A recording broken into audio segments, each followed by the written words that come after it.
አሉታዊውን ንግግር ወደ አዎንታዊ መቀየር ይቻላል ወይስ አይቻልም የሚለውን በዚህ ቪዲዮ በሳይንሳዊ ምልከታ በመታገዝ የምንመለከት ይሆናል። የሰውን አእምሮ ግራ የሚያጋባ ነገር በሰው አእምሮ ውስጥ ተሰንቅሮ ይገኛል። ይህም ሰዎች በሐሳባቸው በስሜታቸውና በመንፈሳዊ ማንነታቸው ጸንተው እንዳይኖሩ የኃይል ማዕከላቸውን የሚያውክ ከማንነት ጋር የተጣበቀ ነቀርሳ ነው። ይህ ምን እንደሆነ እንመለከታለን። ለዚህ ቻናል አዲስ ከሆንክ ሰብስክራይብ በማድረግ ቤተሰቡን። አብዛኛው ሰው የሚስተው ነገር ቢኖር የትኛውንም በህይወቱ ከሚያሳልፈው ጊዜ ከፍተኛውን ጊዜ የሚወስደው ብቻውን ሆኖ በሚኖርበት ጊዜ የሚያሳልፈውን ወይም ደግሞ አእምሮውን ተሸክሞ በሚኖርበት የህይወት ቆይታ ውስጥ አብዛኛውን የህይወት ቆይታ የሚያሳልፈው ብቻውን ነው። ይህንን ደግሞ አብዛኛው ሰው ይዘነጋዋል። የትኛውን ቦታ ስትሄዱ ለቅሶ ይሁን ሰርግ፣ የደስታ ቦታ ይሁን የሐዘን፣ ከብቻችሁም ጋር ስትሆኑ ከሰው ጋር ይዛችሁ የምትንቀሳቀሱት ነገር የራሳችሁ አእምሮ ነው። ያንን አእምሮ እንዴት አድርጋችሁ ገርታችሁታል የሚለው ደግሞ ከዛ አእምሮ ውስጥ የሚወጣውን ማንነት የሚወስን ይሆናል።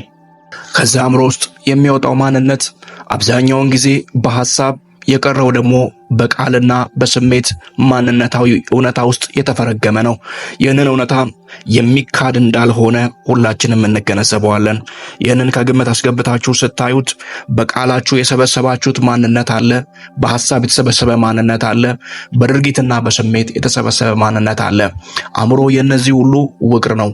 ከምንመለከተው ስጋዊ ምልከታ በበለጠ እንዲሁም ደግሞ ከምናየውና ከምንደሰሰው ማንነታችን በበለጠ አእምሮ ራሱን የቻለ ኤሌክትሪካዊ ወይም ደግሞ የማይታይ ማንነታዊ ጠባይና ቅቡል ምልከታ አለው። ያንን ቅቡል ምልከታ ወይም ደግሞ አእምሮ ራሱን የገለጠበትን መልክ የምናስተካክለውና የምናቀናጀው በውስጡ የያዘው መረጃ ምን ይመስላል የሚለውን በመመልከት ነው። ብዙ ጊዜ ሰዎች በራሳቸው ቃል በሚናገሩበት ጊዜ ያ የተናገሩት ቃል ከመፈጠሩ በፊት በመጀመሪያ ደረጃ የወሰዱበት ቦታ አለ፣ ወይም ያንን ሐሳብ ያነሱበት አካባቢ አለ። ምናልባት ኦንላይን ሶሻል ሚዲያ ላይ ምናልባት የተወሰኑ መጥፎ የሆኑ ቤተሰቦች፣ መጥፎ ጓደኞች ወይም ደግሞ አካባቢ ላይ ከተከሰተ ክስተት ሊሆን ይችላል። እነዚህ ክስተቶች አብዛኛውን ጊዜ በምንመለከትበት ጊዜ 80% የሚሆነው ኢንፎርሜሽን በአይናችን በኩል የሚገባ ይሆናል። ይሄ ቪዥዋል ይባላል። ቪዥዋል ኢንፎርሜሽን ሲገቡና ቪዥዋል ኮርቴክስ የሚባለውን የአእምሮ ክፍል ይቆጣጠሩታል።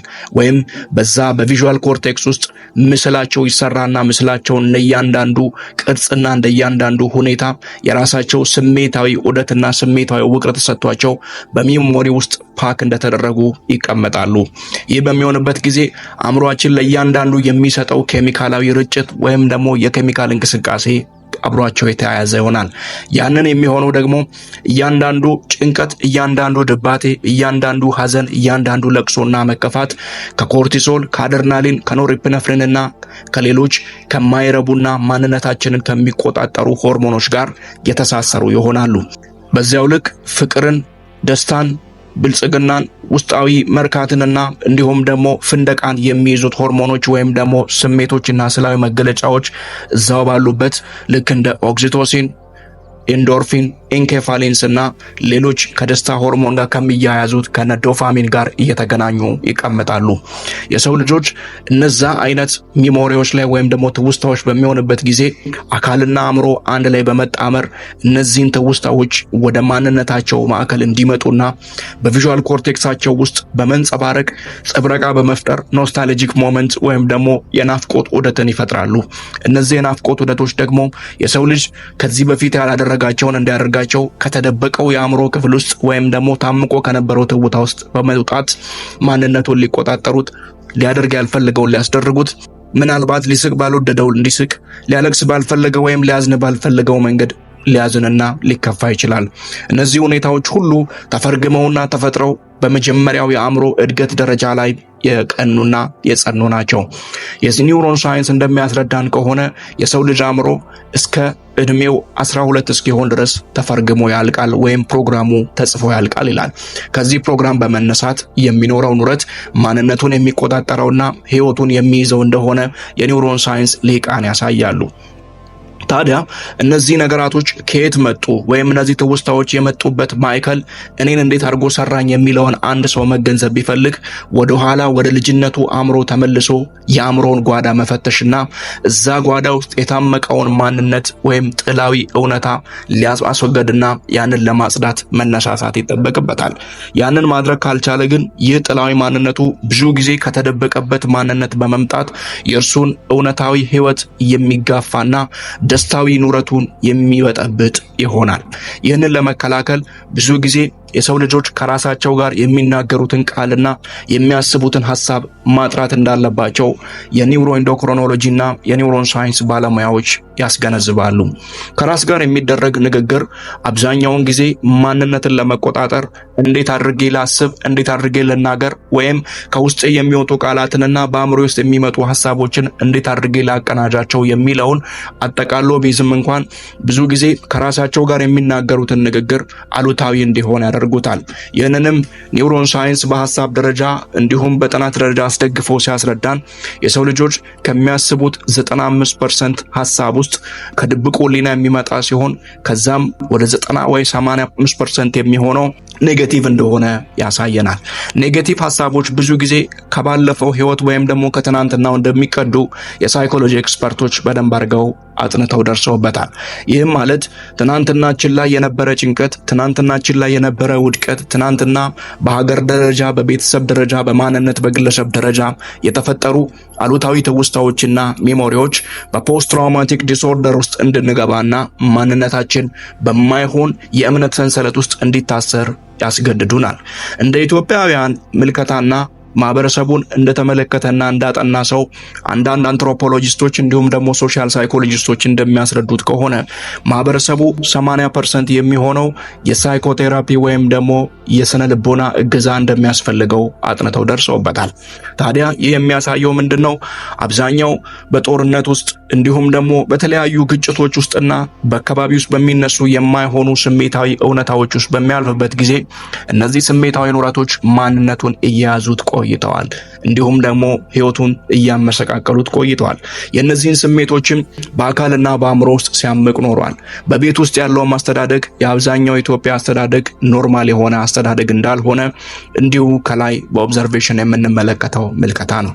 ታዲያ ቤተሰቦቻችን በሚያሳድጉበት ጊዜ እኛን በሚያሳድጉበት መንገድ የተሳሳተ መሆን፣ በሚናገሩት ቃል አለመጠንቀቃቸው፣ የሚናገሩት ቃል በእኛ አካላዊ ማንነት ውስጥ ገብቶ እውነታን እንዲነሳና እውነታን ይዞ ማንነታችን ያንን ሪያሊቲ ፎልስ ሪያሊቲ ፒውር ሪያሊቲ ነው ብሎ እንዲቀበል ያስገድደዋል። ያም ማለት ምን ማለት ነው? የሰውነታችሁ አካል ወይም ደግሞ ማንነታችሁ ልክ እንደ ስፖንጅ በሆነበት ጊዜ የሚነገራችሁ የትኛውም ትውስታ እውነታዊ ማንነት እንደሆነ በአካላችሁ ቅቡል ምልከታ ውስጥ እውነት እንደሆነ ተቀባይነትን ያገኛል።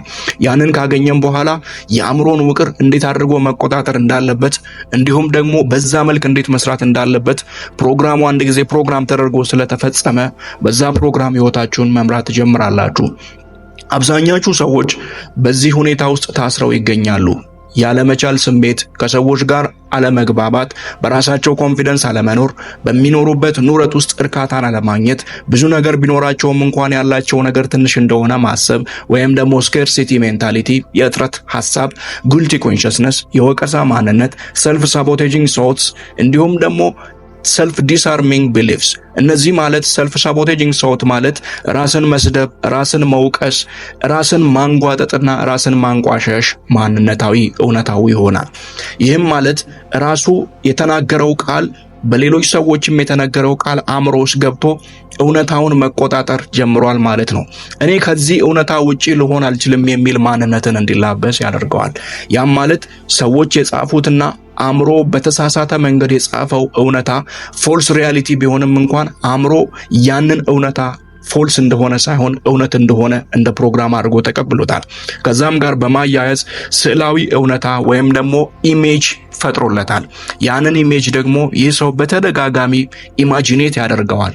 ያንን ያየውን ሞመንት ያውጠነጥነዋል። ያውጠነጠነው ማንነቱን ይቆጣጠረዋል። የተቆጣጠረውን እውነታ መኖር ይጀምራል። ከራሱ ቃል የወጡ ቃላቶች ራሱን እንደ መርዝ በመሆን ይወጉታል። ሰው ለራሱ መርዝ እንዴት ሊጠጣ ይችላል ተብሎ ሊነገር ይችላል። ግን ደግሞ አብዛኛው ሰው በራሱ ቃል ለራሱ መርዝን የሚያጠጣ ይሆናል። እኔ የማረባ ከንቱ፣ ሰዎች የማይወዱኝ፣ የተገፋው፣ የተናቁ፣ የተጎዳው፣ ራሴን አብዝቼ የጠላው ሰው ነኝ ብሎ ለራሱ ይናገራል። ብቻውን ሲሆን የሚናገረው አብዛኛውን ጊዜ ስለራሱ መጠላት፣ ስለራሱ አለመወደድ፣ ስለራሱ ብቁ አለመሆን፣ ስለራሱ ኮንፊደንስ እንደሌለው ማሰብ ነው እንጂ እኔ አቅም አለኝ፣ እኔ እውነት የሆነ ማንነትን ለመኖር የተሰራው ፍጡር ነኝ፣ እኔ በኃይል ልንቀሳቀስ የሚገባኝ ማንነት ያለኝ ሰው ነኝ ወይም ቀናዊ ንግግሩንና ቀናዊ ማንነቱን ለራሱ የሚመግብ አይደለም። ይህ ካልሆነ ደግሞ የሰው ልጅ ለራሱ የሚናገረው አሉታዊ ቃላት በሰውነቱ ውስጣዊ ማንነትን ቁቡል ምልከታ እያገኘ ይመጣል። ምናልባት ከዚህ በፊት በሰራኋቸው ቪዲዮዎች አግኝታችሁ ወይም ደግሞ አዳምጣችሁ ከሆነ አንድ ጃፓናዊ ሳይንቲስት የሰራው ጥናት አለ። ዘ ሂድን ሜሴጅስ ኢን ዋተር በሚለው መጽሐፉ እንደሚያሳየው ከሆነ ይህ ኢሞቶ ማሳሩ የተባለ ሳይንቲስት የሰው ልጆች ለሰውነታቸው የሚናገሩት ቃል ሰውነታቸው ላይ በሽታ እስከ መፍጠር የካንሰር ሴሎችን እስከ መፍጠር እንደሚችልና ጆ ዲስፔንዛ ቢካሚንግ ሱፐርናቹራል በሚለው መጽሐፉ የሰው ልጆች በቃላቸውና በሐሳባቸው ከካንሰር ሴሎች ነፃ እንደሚሆኑ በደንብ አድርጎ አስረድቷል ወይም ደግሞ አስተምሯል። ታዲያ ይህንን ስንመለከት ኢሞቶ ማሳሩ የተባለው ሳይንቲስት በሰራው ጥናት የሰው ልጆች ከአካላቸው 78% የሚሆነው ውሃ ነው። ከዚህ ውሃዊ ማንነት ውስጥ ደግሞ ቃላቶቻቸው ትልቅ ፓወር ያላቸው ናቸው። እነዛን ቃላቶች በግምት ውስጥ እንኳን ሳያስገቡ ለራሳቸው የሚናገሩት አሉታዊ ቃል ማንነታቸውን እየተቆጣጠረ ይመጣል። እስኪ አስተውሉ። በምድር ላይ ከተፈጠሩ ፍጥረታት የትኛው ፍጡር ነው እንደ ሰው ልጅ መናገር የሚችል፣ እንደ ሰው ልጅ በቃላት መግባባት የሚችል? ምናልባት ሌሎች ፍጡራን በራሳቸው የሆነ ምልክታዊና ቴሌፓቲክ በሆነ መንገድ ሊግባቡ ይችላሉ። ግን ደግሞ የሰው ልጅ ለራሱ ቋንቋን የፈጠረ ብቸኛ እንስሳ ነው። እግዚአብሔር በዚህ ምድር ላይ ያሉ ፍጥረታትን ከፈጠረበት አንዱ ጥበብ ወይም ደግሞ አንዱ መንገድ ቃል ነው። ስለዚህ ይህንን ቃል ደግሞ ለኛ ሰጥቶናል። ያንን ቃል ደግሞ በስነ ስርዓት ካልተጠቀምነው ያ ቃል የኛ የምንጠፋበት መሳሪያ ይሆናል ማለት ነው። ብዙ ጊዜ የሚስተዋሉ ክፉ መረጃዎች የሚሰራጩት በቃል ነው። የተነገራችሁ ክፉ መረጃ ወደ ውስጣችሁ የሚገባው በቃል ነው።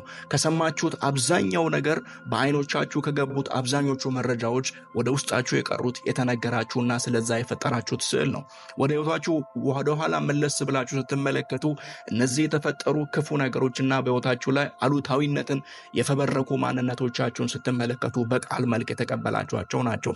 ስለዚህ ከራስ ጋር የሚደረግ ንግግር ትልቅ ቦታ አለው ስንል እንዲሁ ዝም ብለን በደመ ነፍስ አይደለም። ስለዚህ ይህ ከራስ ጋር የሚደረግ ንግግር የራስ ምስልን መስራት ይጀምራል። ምክንያቱም ከራሱ ጋር አሉታዊ ነገር የሚነጋገር ሰው አሉታዊ የሆነ የራስ ምስል ይኖረዋል። የራሱን ምስል በአሉታዊ መልኩ የተቀበለ ሰው ማንነቱን የማይወድ አካሉ ወይም ደግሞ ነፍሱ ባለው ማንነት ውስጥ መቆየት የማትወድ ራሱን አጥፋ የሚለው ለድባቴ የተጋለጠ ለጭንቀት የተጋለጠ ከሰዎች ጋር የማይስማማ ከሰዎች ጋር የማይዋደድ በሚሰራው ነገር እርካታ የሌለው ሰው እንዲሆንና በአእምሮአዊ ማንነቱ ውስጥ የሚሰማው በሙሉ ጭንቀትና ድብርት እንዲሁም ደግሞ ማንነትን ማጣት እንደሆነ ብዙ ሳይንሳዊ መረጃዎች ያሳዩናል። ታዲያ ከዚህ በመነሳት የምንረዳው ነገር ምንድነው? ቃላቶቻችን በብዙ መልኩ አሉታዊ በሆነ ቁጥር አሉታዊ ማንነትን እኛ ላይ እየዘሩ ይሄዳሉ። በዚህ ምድር ላይ የተፈጠረው ፍጥረት በሙሉ በቃል እንደተፈጠረ ከተረዳንና ያ የተፈጠረበት ቃል ደግሞ በተለያዩ ቤተ እምነቶች ፖዚቲቭ ካልሆነ ያ ቃል መርዝን የሚረጭ ይሆናል። ኢሞቶ ማሳሩ ባጠናው ጥናት አንድን ውሃ ካስቀመጡ በኋላ ያንን ውሃ ደጋግሞ ሲረግሙት ያ ቃል የተለያዩ ሼፖችን በውሃ ውስጥ እንዲፈጠሩ እንዳደረገ በጥናታዊ ማሳያው በደንብ አድርጎ ገልጾታል። እንዲሁም ደግሞ ለብዙ ተሰብስበው ሰዎች ያንን ውሃ በሚመርቁበት ጊዜና ፖዚቲቭ የሆነ ቫይብሬሽን ወይም ደግሞ በቃላት ቫይብ በሚያደርጉበት ጊዜና ቃላትን በሚረጩበት ጊዜ እነዛ አዎንታዊ ቃላት በዛ ውሃ ውስጥ በመስጠም የውሃውን ክሪስታሊኒቲ ወይም ደግሞ ፍጽምና ከፍ አድርገውታል። በዚህም ምክንያት ነው በኢትዮጵያ ኦርቶዶክስ ቤተክርስቲያን እንደ ጸበል የምንጠቀመው ውሃ በዚህ መልኩ ይሆናል፣ ይቀየራል፣ ሌላ ነገር ይሆናል ማለት ነው። በተለያዩ ቤተ እምነቶችም ከውሃ ጋር የተገናኙ ራይቻሎች በዚህ መልኩ ይደረጋሉ። በውሃ ላይ የተረገሙና እንዲሁም ደግሞ በውሃ ላይ የተደገሙ ድግምቶች ሰውን ሽባ ያደርጋሉ። ሰዎች በዛው ልክ በቃላት ደግሞ ያንን ድግምት ሲያፈርሱት እንመለከታለን። ታዲያ ለምንድነው ለራሳችን የምናናገረው ቃል በውስጣችን የያዝነው ቃል ለራሳችን አዎንታዊ ያልሆነው? ለምንድነው ውስጣችን የበዛው ቃል መጥፎ የሆነው? ለራሳችን የዘራነው ዘር ኔጌቲቭ የሆነው? ያ ኔጌቲቪቲም በውስጣችን ገብቶ ኔጌቲቪቲን እየረጨ ከኔጌቲቪቲ ጋር የተገናኙ ቅድም የጠቀስኳቸውን ልክ እንደ ኮርቲሶል፣ አድሬናሊን፣ ኖሬፔነፍሪን የተገናኙ ሆርሞኖችን በማመንጨት ለጭንቀት፣ ለድባቴ እንዲሁም ደግሞ ብዙ የሆነው የበሽታ ማዕት በጭንቀትና በስትረስ ምክንያት እንደሚመጣ ሳይንስ ያሳየናልና 98% የሚሆነው በሽታ በውስጣችን እንዲፈጠር ያደርጋል። ጭንቀትና ድባቴ ውስጥ መግባት፣ በቂምና በበቀል ውስጥ እንድንወድቅ መሆን ማለት ነው። ታዲያ ይህ በሚሆንበት ጊዜ ህይወታችንን ለማጥራት ስንፈልግ መለስ ብለንና የሚገባን በአእምሯችን ጓዳ ውስጥ ስለራሳችን የያዝነው ቃል ምንድነው የሚለውን ነው። ስለዚህ እነዚህን ቃላቶች እንዴት አድርጌ ልቀይራቸው እችላለሁ? ስለራሴ የሚሰማኝን ክፉ ስሜት እንዴት አድርጌ ልቀለብሰው እችላለሁ የሚለውን በሚቀጥለው የምንመለከት ይሆናል። ይህ ቪዲዮ በህይወታችሁ ትልቅ ተጽዕኖና እንዲሁም ደግሞ የምትሰሩትን ነገር የበለጠ ቀና ሆናችሁ እንድታደርጉት ቃላቶቻችሁን እንድትመርጡ የሚያደርጋችሁ እንደሚሆን አልጠራጠርም። እዚህ ቻናል አዲስ ከሆናችሁ ሰብስክራይብ በማድረግ ቤተሰብ ሁኑ። በቀጣይ እንዴት ቃላቶቻችሁን ወደ አዎንታዊ ልትቀይሯቸው እንደምትችሉና በውስጣችሁ የታሰሩ አሉታዊ እምነቶችን በቃላቶቻችሁ እንዴት ልታፈርሱ እንደምትችሉ፣ ለራሳችሁ የደገማችሁትን የቃላት ጥቁር አስማት እንዴት ልትሰብሩ እንደምትችሉ የማስተምራችሁ ይሆናል። ብልሆች ወደሚቀላቀሉት ቻናል ነው የተቀላቀላችሁትና እንኳን ደህና መጣችሁ ለማለት እወዳለሁ። ይህንን ቻናል በቅርቡ 10,000 ለማስገባት ጥረት እያደረግን ስለሆነ ይህንን ሚሽን ለማገዝ ይህንን ቪዲዮ ላይክ አድርጉ። ሐሳባችሁን ኮሜንት መስጫው ላይ ጻፉልን። ስልጠና የምትፈልጉ ቪዲዮም ለማሃል በመታገኙ ስልኮች ደውሉልኝ። የማማከር አገልግሎትም እንዲሁ በነፃ የምንሰጣችሁ የተዘጋጀ ስላለ በዛ ደውላችሁ ኮሙኒኬት ማድረግ ትችላላችሁ። ቀሪ ሰዓታችሁ ደስ የሚል እንዲሆን ልባዊ ምኞቴ ነው። ሰላም ሁኑ። መልካም ቆይታ ይሁንላችሁ።